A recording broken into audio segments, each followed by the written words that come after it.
Vous écoutez l'Anamnèse, le podcast qui parle de médecine générale de l'AGEF.be.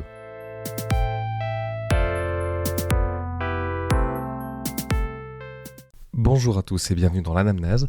Aujourd'hui, nous allons aborder un sujet d'actualité qui concerne directement le futur de la médecine et de notre société, les IA. Alors, qu'est-ce qu'une IA ? Quels sont leurs impacts sur la médecine ? Pour en parler, c'est un plaisir pour moi d'accueillir le docteur Giovanni Briganti, médecin psychiatre et professeur de santé digitale au sein de l'Université de Liège et titulaire de la chaire Intelligence artificielle et médecine digitale à la faculté de médecine de Mons. Bonjour docteur. On va commencer par une question très large. Qu'est-ce que l'on entend par intelligence artificielle ? Alors, les experts ne se concordent pas sur la définition de ce que c'est une intelligence artificielle. Et donc, pour illustrer à nos consoeurs et confrères généralistes de ce que c'est l'intelligence artificielle, je préfère me référer à la définition que nous donne tout simplement notre Union européenne, avec notamment différentes régulations en place, différentes lois, mais aussi différents avis. Globalement, on va considérer qu'un système d'intelligence artificielle est un système d'allure informatique qui est capable de percevoir son environnement afin de prendre une décision ou formuler une recommandation avec un certain niveau d'autonomie dans un but bien spécifique qui est défini par l'humain.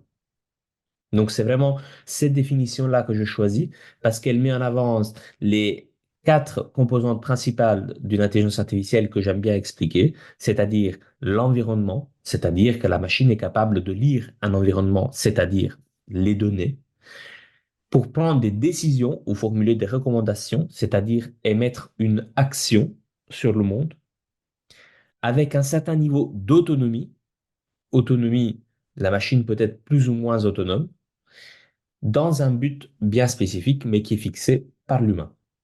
Donc ça, c'est vraiment les éléments que j'incorporerai dans cette définition à vulgariser auprès de mes consoeurs et confrères médecins.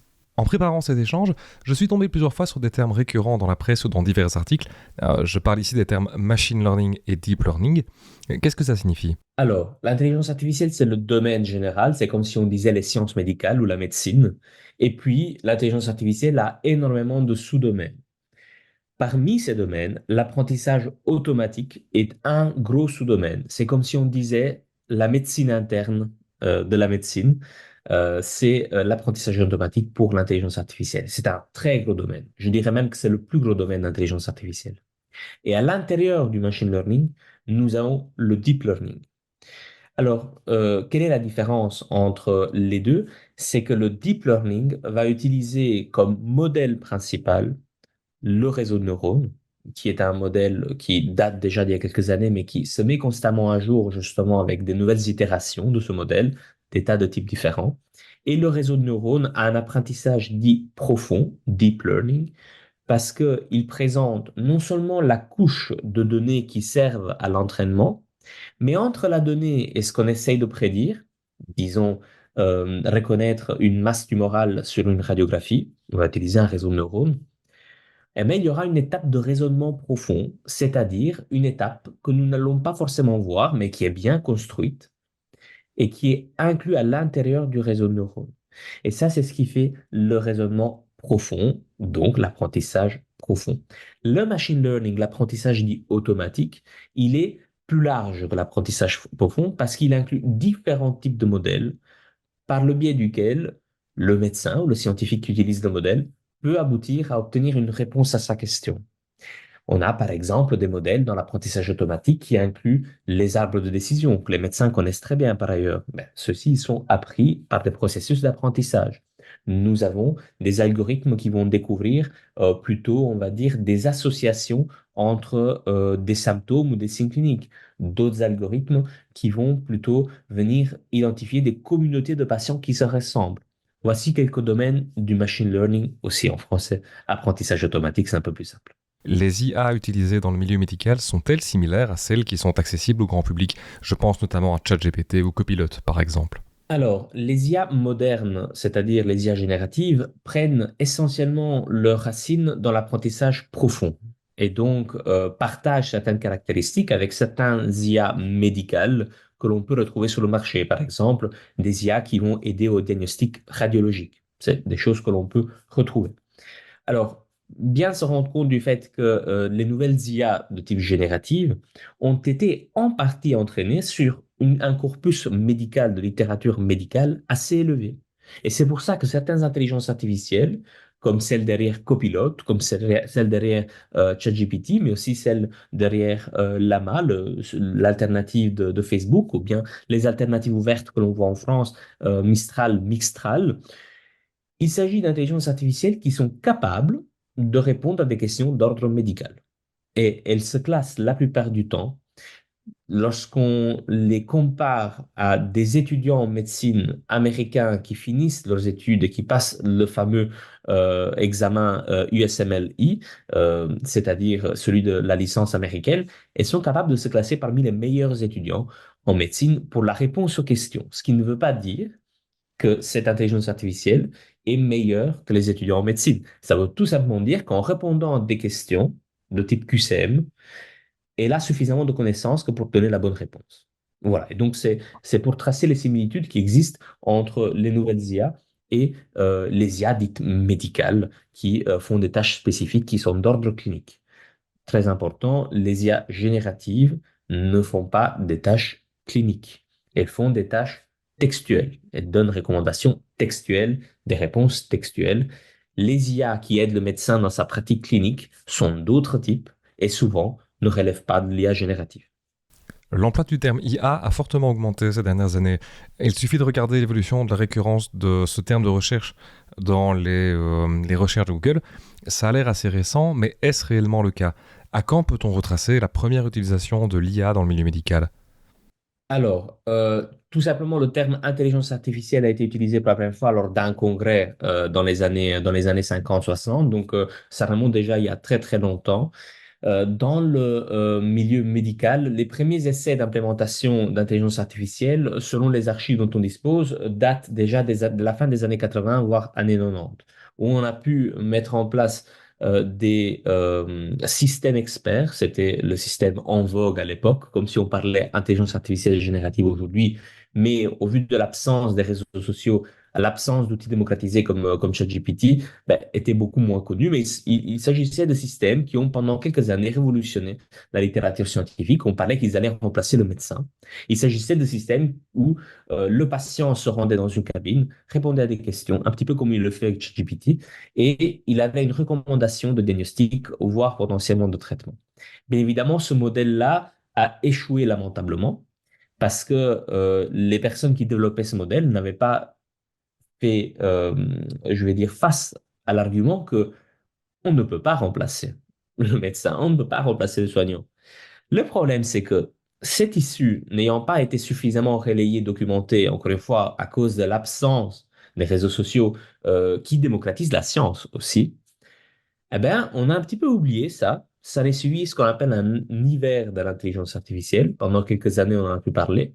Et puis, avec l'avènement notamment des montres connectées, des smartphones, où des nouveaux algorithmes d'intelligence artificielle ont pu venir aider le patient dans certains points de vue bien spécifiques. Je citerai notamment la fibrillation auriculaire. Le terme intelligence artificielle en médecine a réexplosé. Et donc, ça fait maintenant depuis 2014 environ que l'on parle sans cesse d'intelligence artificielle en médecine. Et il faut dire bien ce qui est, c'est un terme qui n'est pas du tout nouveau, qui est déjà utilisé depuis très longtemps. Mais dans le contexte moderne, on retrace l'usage de l'IA en médecine avec l'apparition des premiers algorithmes de fibrillation auriculaire dans les années 2010. Aux Pays-Bas, une vingtaine de cabinets médicaux ont mis en place une interface clinique qui utilise l'IA sur leur site web. En gros, les patients pouvaient se rendre sur des sites web, indiquer une partie de leur corps et différents symptômes, différentes plaintes qu'ils ressentaient. Une IA, du coup, suite à cette récolte de données, fournissait des recommandations à un assistant de pratique, des recommandations comme recontacter le patient pour prodiguer des conseils téléphoniques ou encore pour fixer un rendez-vous, etc. Pensez-vous que ce genre d'interface assistée soit amené à se répandre? Je dirais oui, et je rajouterais malheureusement. Dans le sens où nous avons de plus en plus de solutions qui voient le jour aujourd'hui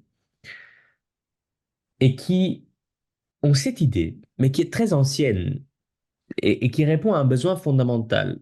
C'est le besoin de la disponibilité médicale. Et je vais vous parler de cela en tant que médecin et plus en tant qu'expert en intelligence artificielle. Le patient a envie de déposer sa plainte à un certain moment. Et le patient qui n'a pas un lien suffisamment étroit avec son médecin traitant ou voire avec un médecin spécialiste qui prend particulièrement en charge un sous-domaine de la maladie du patient, il ressent le besoin de l'urgence d'exprimer.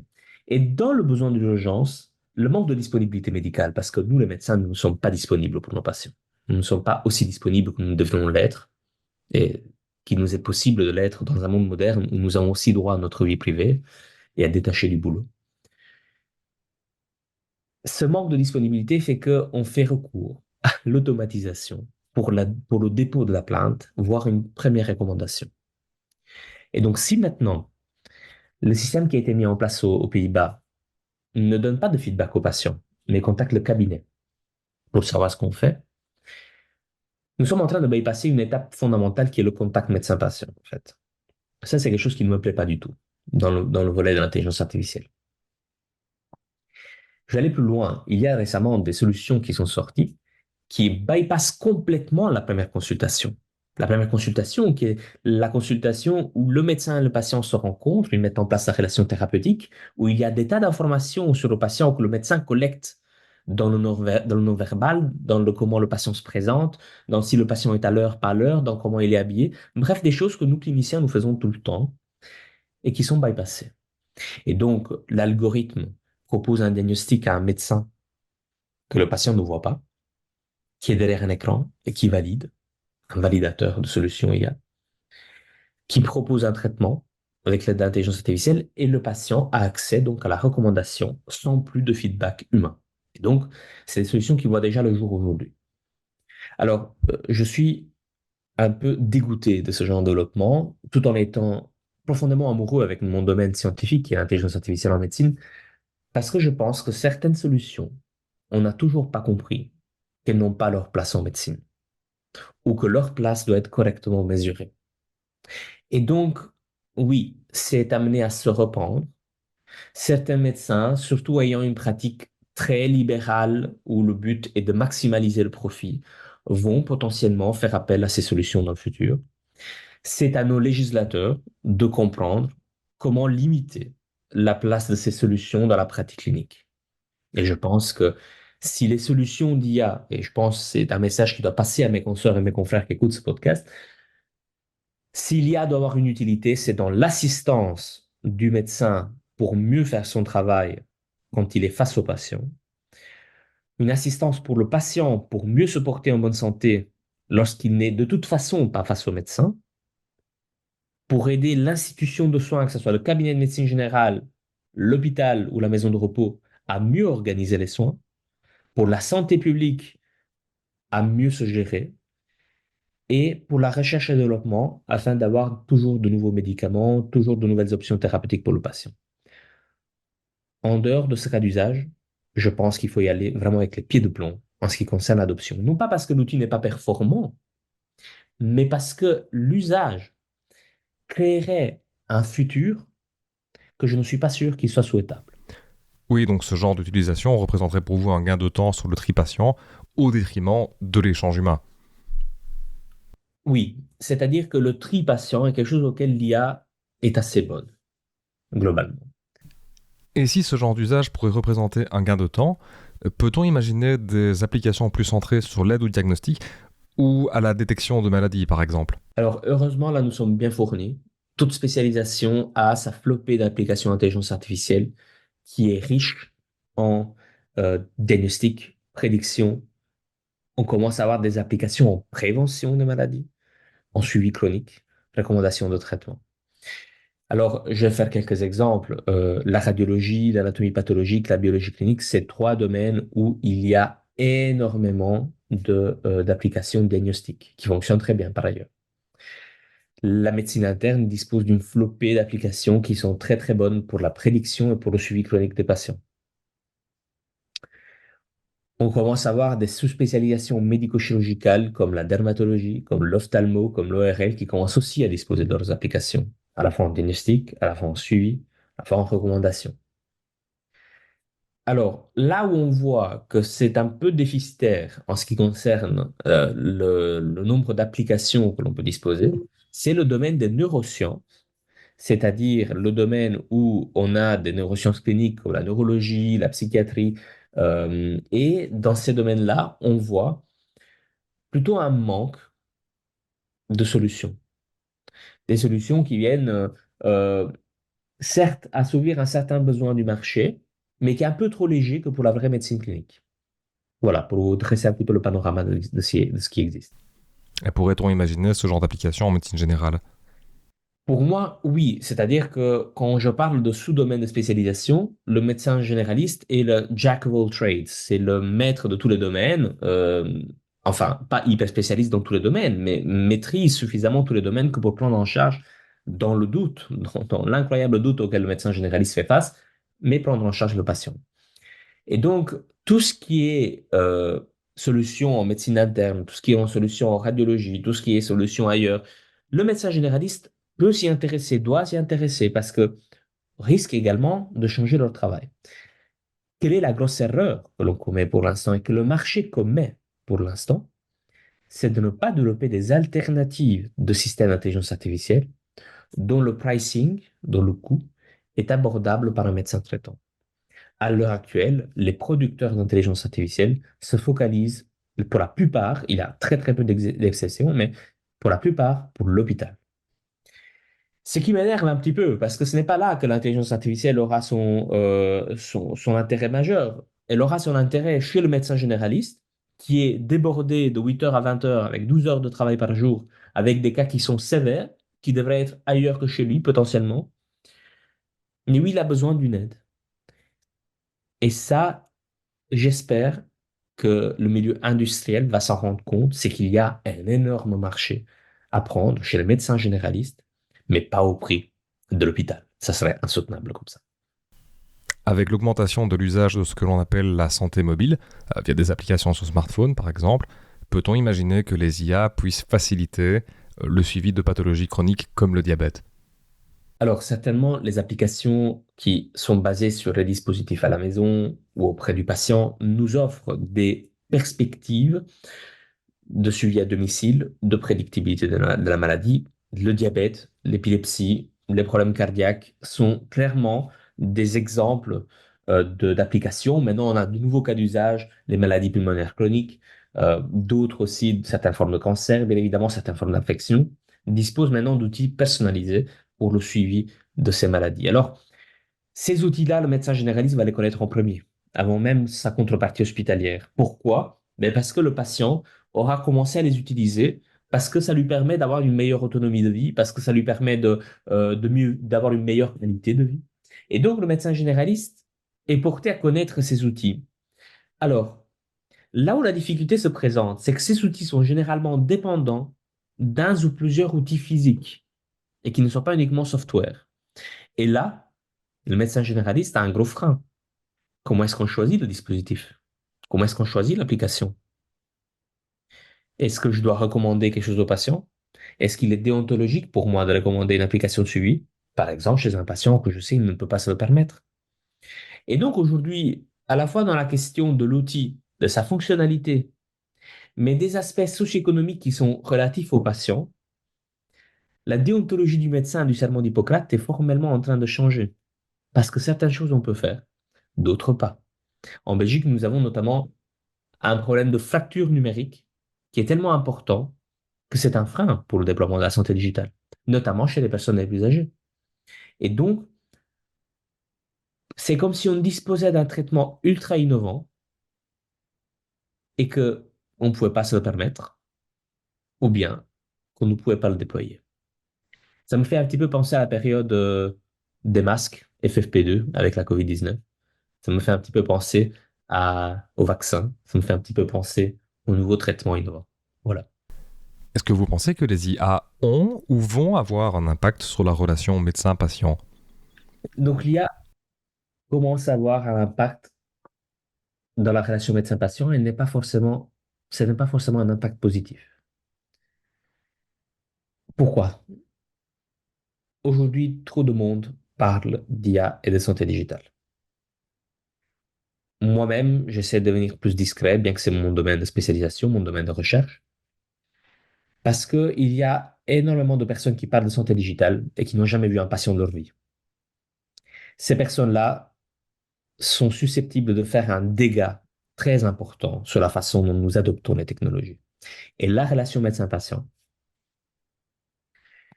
c'est une relation qui peut être fortement abîmée par le fait de considérer l'intelligence artificielle comme étant un troisième acteur dans la relation de soins.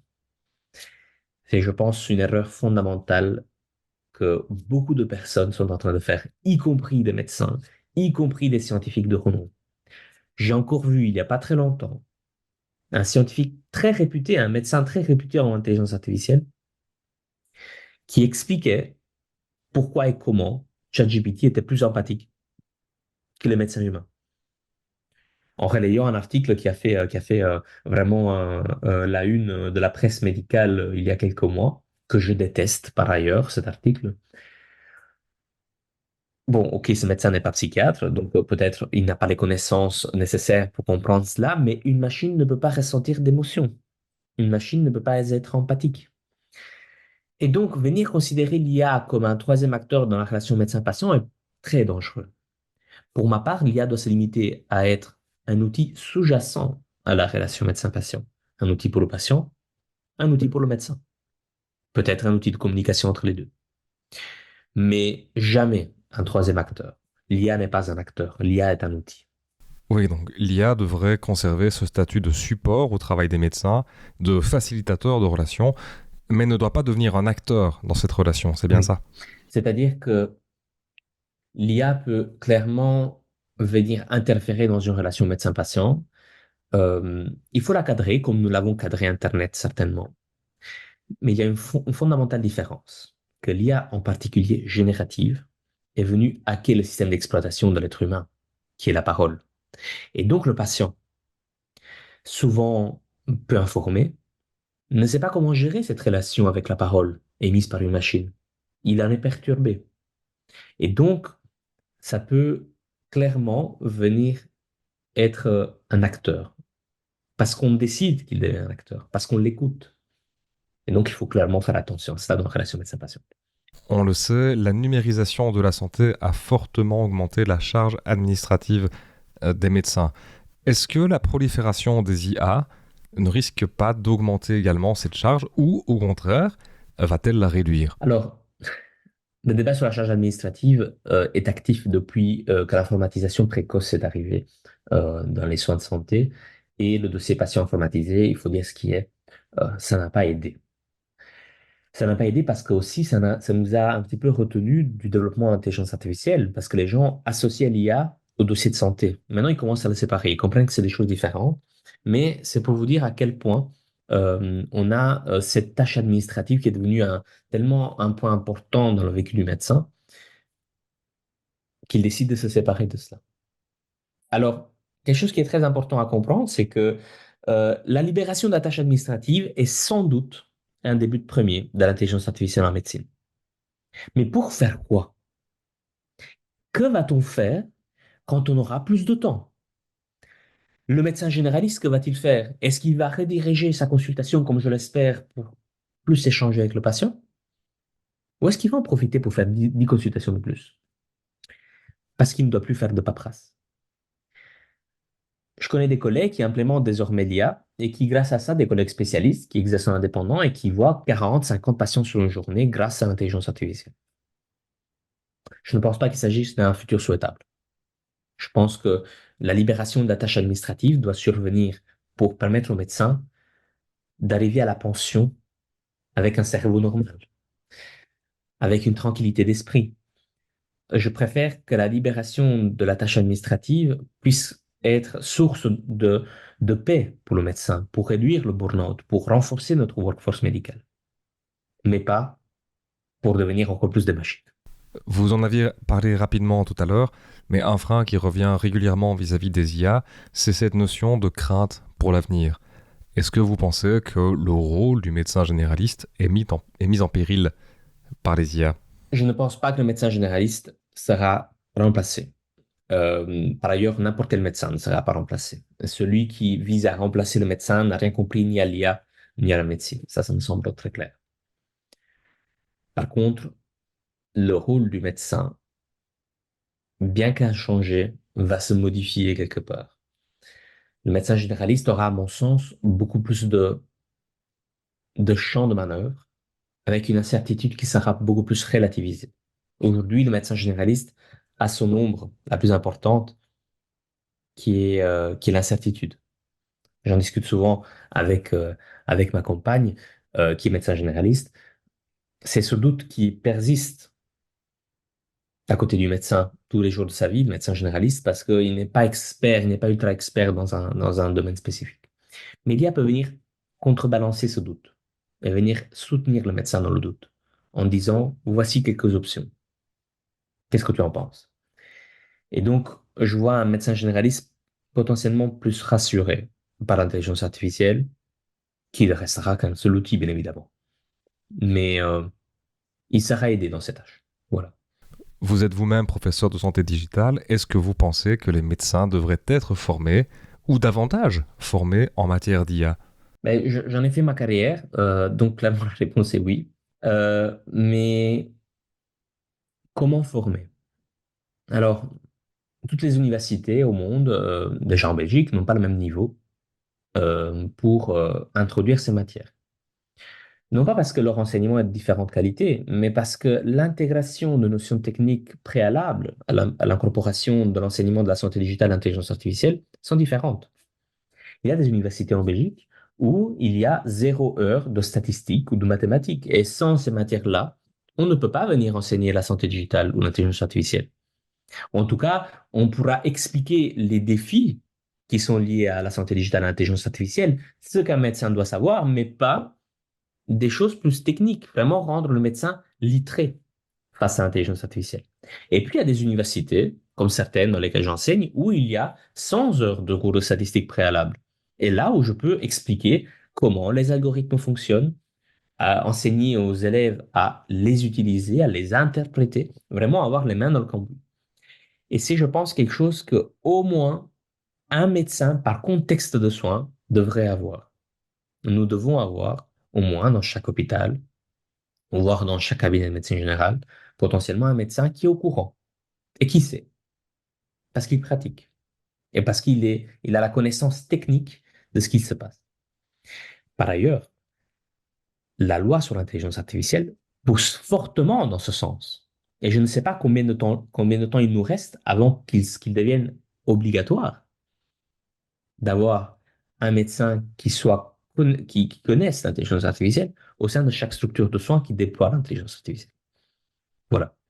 Et quels sont les principaux défis éthiques liés aux intelligences artificielles en médecine? Alors, les défis éthiques de l'intelligence artificielle. Je pense qu'il faudrait approfondir cette question et ne pas se limiter à l'éthique. Parce que tout le monde parle de l'éthique. Ce n'est pas que l'éthique. C'est la déontologie, c'est la sociologie et c'est la légalité. En commençant par, je pense, l'aspect sociétal, on peut, de façon plus large, incorporer différentes notions pour cette question. Pourquoi est-ce que j'ai choisi le volet sociétal? Parce que on peut commencer à comprendre comment cette intelligence artificielle, elle est en train d'influencer le monde qui nous entoure et tirer des conclusions temporaires qui peuvent guider nos choix pour les années à venir. Donc, je dirais, commençons par le volet sociétal. Nous avons une intelligence artificielle qui s'interface avec l'humain, avec laquelle on peut établir des relations sentimentales même, qui a poussé au suicide un de nos concitoyens belges qui souffrait d'éco-anxiété. Donc, une IA qui peut avoir un impact tel sur la santé que l'on parle de vie ou de mort. Quel est le rôle du médecin là-dedans, dans cet impact sociétal? Je pense que le rôle du médecin est celui de défendre la santé face à l'inconnu. même moi-même, je suis un expert en intelligence artificielle. En tout cas, on dit que je sois un expert en intelligence artificielle. J'espère mériter ce nom. Je ne sais plus où on va. Moi-même, je me pose la question. Parfois, je songe à arrêter d'étudier ce domaine, tellement que parfois je suis craintif, j'ai peur des développements actuels. Notamment dans tout ce qui est la robotisation de la société, la survenue des robots. Je pense que on y est. Encore des annonces la semaine passée nous montrent comment, il y a quelques jours, on nous montre comment on peut venir peut-être potentiellement remplacer l'humain, que c'est même le souhait de certaines personnes sur cette terre. En tant que médecin, nous devons faire face à l'inconnu en ayant une idée claire et humaniste de ce que ça doit être la santé. À qui sert la santé et comment on doit la servir, nous, en tant que cliniciens. Et je pense qu'au cours de l'IA, avec ces technologies, ça doit être encore plus clair pour nous, les médecins, comment nous devons utiliser ces technologies pour le bien.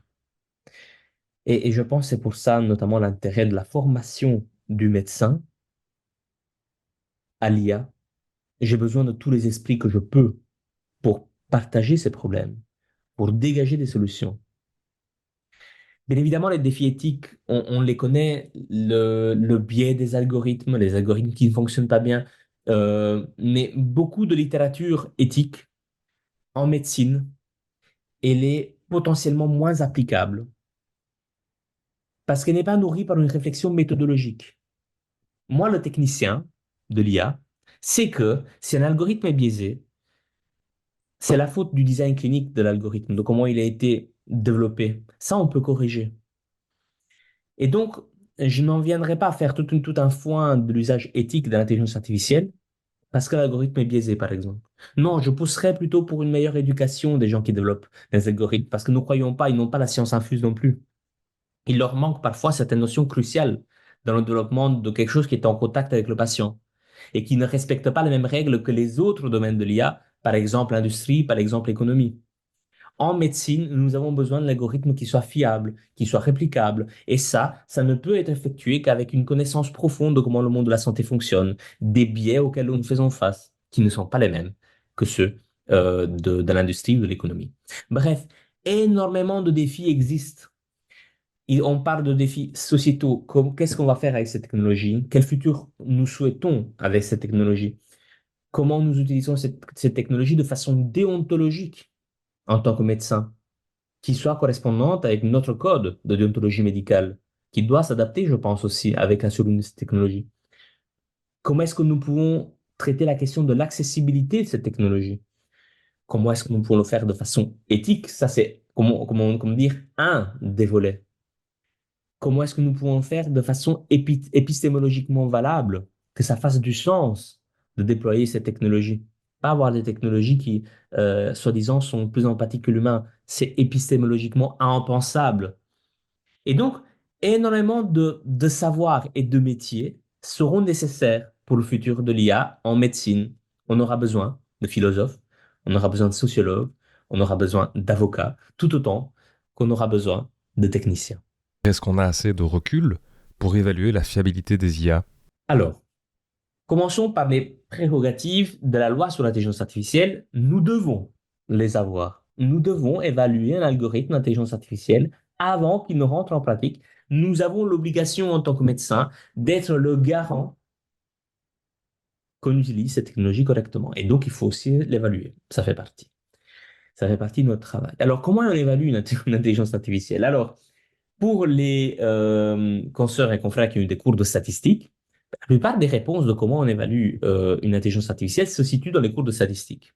On l'évalue comme tout test statistique que l'on met en place pour détecter une maladie, par exemple. Alors, le problème est que le médecin ne sait pas comment faire ça. Et c'est pour ça que je m'efforce d'éduquer les médecins pour apprendre cette science qui est toute particulière. Ni par ailleurs, les fabricants en intelligence artificielle sont parfois suffisamment préparés que pour savoir comment ils doivent évaluer les IA qu'ils produisent. C'est pour ça que je parlais tout à l'heure de sciences épistémologiques et scientifiques inclus dans le développement de l'IA. C'est que parfois, les producteurs Les utilisateurs, certainement, mais les producteurs manquent de recul suffisant. Pas tous, mais beaucoup. Et donc, lorsque on est à un moment de l'histoire où il deviendra obligatoire de valider les IA, moi, je vois une période de pause arriver. Je vois une période où les producteurs d'IA médicales seront un petit peu pris de court et qui vont devoir valider. Et que ça va prendre du temps, parce que ça prend du temps de valider les choses. C'est ce que nous faisons les scientifiques. Nous, les scientifiques, les chercheurs, on fait ça tout le temps, valider les choses. Et ça prend énormément de temps. Et donc, quelque part, pour répondre à la question de façon simple, on doit le faire. On sait qu'est-ce qu'on doit faire.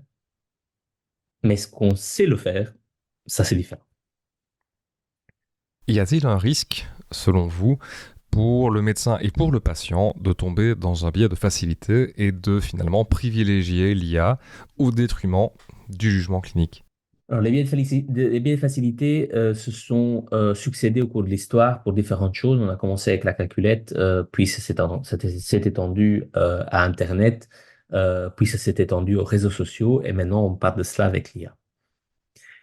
Alors, je pense qu'il y a une étude qui a été faite à Londres avec les taxi drivers, les conducteurs de taxi. On a mesuré leur volume cérébral avant et après l'introduction du GPS. À ce qui paraît, mais je ne me souviens pas de l'étude correctement et de sa référence, donc il se pourrait que je me trompe, mais le volume du cortex frontal avait diminué post-introduction du GPS, ce qui n'est pas étonnant. Alors, je dirais que potentiellement, le danger est plus grand dans les métiers qui sont dépendants de l'IA. Le médecin n'en est pas un. Donc, le médecin n'est pas dépendant de l'IA et même dans le futur, lorsqu'elle sera bien implémentée, le raisonnement clinique qui est nécessaire pour la prise en charge du patient euh, le gardera bien éveillé.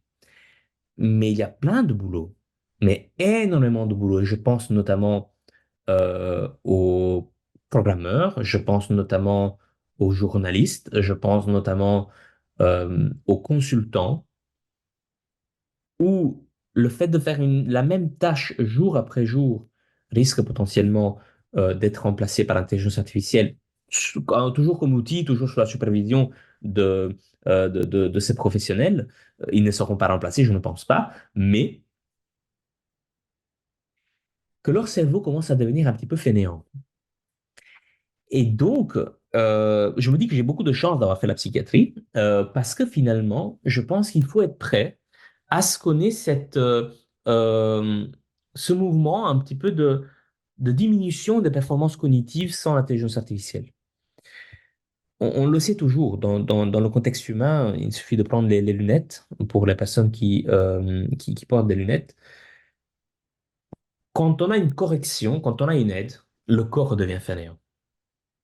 Et donc, est-ce que ça sera la même chose avec l'IA? Je n'espère pas, mais je compte étudier la question dans les années qui viennent. Pour l'instant, c'est un peu trop tôt.